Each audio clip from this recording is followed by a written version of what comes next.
For today's video guys ay samahan nyo ako ngayong mag-adventure dito sa Boracay. Ayan. So, ang pagkakaalam ko talaga ay Boracay is beach lang talaga siya. Pero guys, kakaiba talaga to kasi mayroong lumapit sa amin dito na mag-ATV daw kami. So, na-curious ako kung saan banda yan. Kaya tatawid pa pala kami guys, no? Mas malayo pa doon sa airport na nilandingan natin kung saan tayo pupunta sa Boracay. At na-amiss talaga ako guys kay napakalinaw talaga ng dagat dito sa Boracay. Ayan.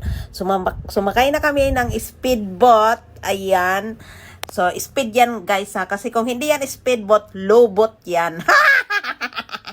So, ayan guys, nandito na kami. So, ito yung first destination namin. Mag-ATV kami. So, mga 1 hour din ang biyahe guys papunta dito. At ayan guys, ready na ako mag-ATV. At ayan na guys, so bago kami mag-ATV, kinabitan muna kami ng mga equipment sa aming ulo, sa aming ano, para hindi kami masira ang aming mga beauty.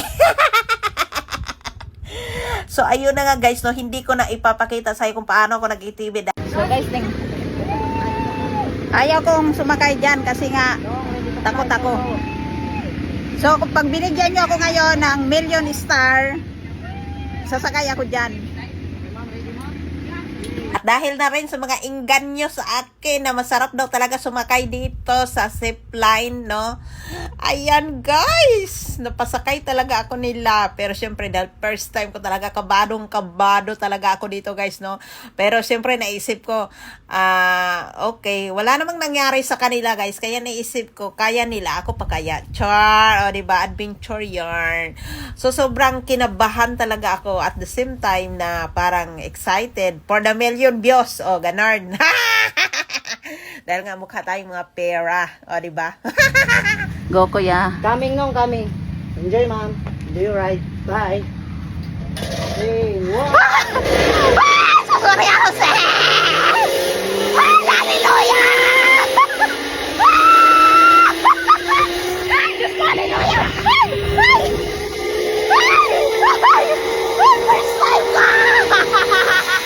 At finally guys, natapos na ang aming adventure ng zipline. At nandito na naman ako ngayon guys sa Hatkawa. So ayan, first time ko guys sumakay dito sa Hatkawa. Akala ko talaga kapag sinabing Hatkawa ay mainit. So, diba? Hindi na pala siya kumukulo. Ang linaw talaga ng tubig dito. Tingnan nyo ng maigi yung tubig. Nakaka-inlove. Akala ko nga talaga noon, tubig dagat yan kasi napakalinaw naman, diba? Pero hindi pala guys, talagang totoong water talaga siya guys. At dyan daw kumukuha ng tubig na sinusupply ang kanilang lugar. Kaya naman napakalinis guys. Kaya nandito na ako sa kawa. Teka, wala man ni apoy. Asa naman si Kuya? So pwede dito magpaluto. Ayan na guys, magpapaluto na ako. May apoy ba ito? Wala man. Wala na mainit. Wala man siya apoy. Namatay man. Sir, I need ang kapoy, Kuya. Pwede na ito. Sir, yung mata masarap. Luto ka na ka. Kumukulo sa Ako! Sino yan? Ermitan niya! sa inyo po dito.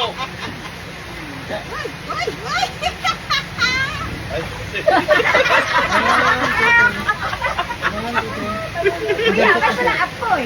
Eh, mamaya, bibigyan ka ng apoy. Nakikilit kay ata sa lamig eh.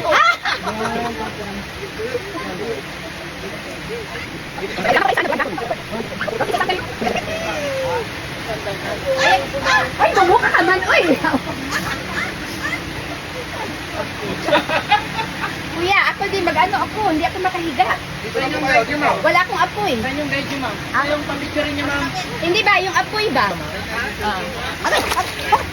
Lagyan mo ng... Ay, mainit yung lugot ko! Ay, tanggalin ko pala to, te. Tanggalin ko pala to. Kasi ano man. Nalayan mo lang cellphone ng mama. Iluluto man yung aking ko eh. Ayan.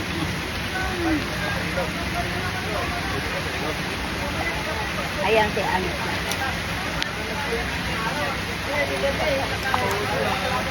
Koko! Koko! Huwag ka maingay, nabibidyo eh. Ang ingay! ka.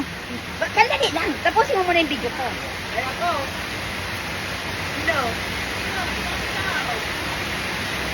Tapos ate, asa naman. Ay! Si Rosie, isama mo si Rosie, te. Wala, ang dibdib.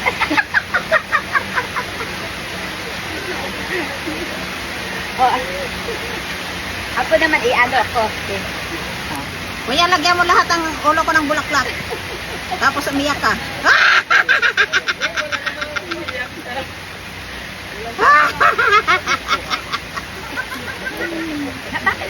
Oh, tama na kuya. Kasi wala akong pang-talent sa'yo kuya ha. Ha? Wala akong pang-talent katawan ko lang. Kanya sabihin ko, bakit wala ako nakatayo? Lagyan mo ng ano ma'am, bulaklak yun tayo.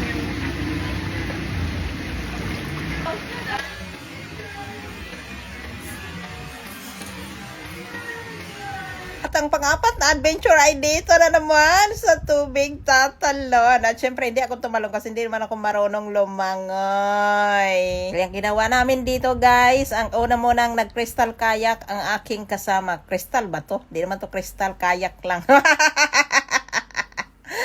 So, nakaka-enjoy talaga dahil akala ko yung may mga ganito sa dagat lang to, no? Hindi pala, pwede pala dito sa ilog, ayan. At syempre, yung part na yan malalim at syempre, takot ako kasi wala akong life vest. Alam mo naman, nakatira ako sa tabi ng dagat, pero hindi ako marunong lumangoy. Naunsa naman yung kinabuhian ni. Unsa naman og malunod ta direng dapita, way mo salo sa to, Sagwan-sagwan lang hanggang makarating sa gilid ng kabundukan, o, diba? Ibang flavor to guys, no, kasi nagkayak ako sa suba. Kung makakarating kayo dito guys, no, sa Boracay, mag-ATV kayo. Ayan, yan package na yan. Napakaganda talaga guys, no. O di ba? Ayan na nga guys, maliligo na ako. Dami kong libag diyan guys, oh. Tingnan nyo. Tingnan nyo, ang dami kong libag. Ayan, sa laki ba naman ng bato na hinilod ko, di ba matanggal? Baka hindi na yan libag ang natanggal sa akin, baka balat na yan. Napakalamig talaga ng tubig dito guys at napakalinaw. Pwede nga lang ako dito na ako tumira guys. Dito na talaga ako titira. Ayan, napakaganda talaga. Tingnan mo. So kung pupunta talaga kayo dito sa Boracay, yan, i-avail nyo talaga yan dahil hindi lang kayo mag-i-enjoy sa beach, pati din sa nature, mag-i-enjoy din kayo dyan. O diba? Katulad ko, enjoy na enjoy. I'm fresh na fresh sa feeling. Ayan, pauwi na kami guys. Ayan, papunta na kami ng beach. Kaya yan, back to beach na naman kami. So, ito na talaga yung Rel Bora na naman tayo. Kaya abangan na naman ang next kwentuhan.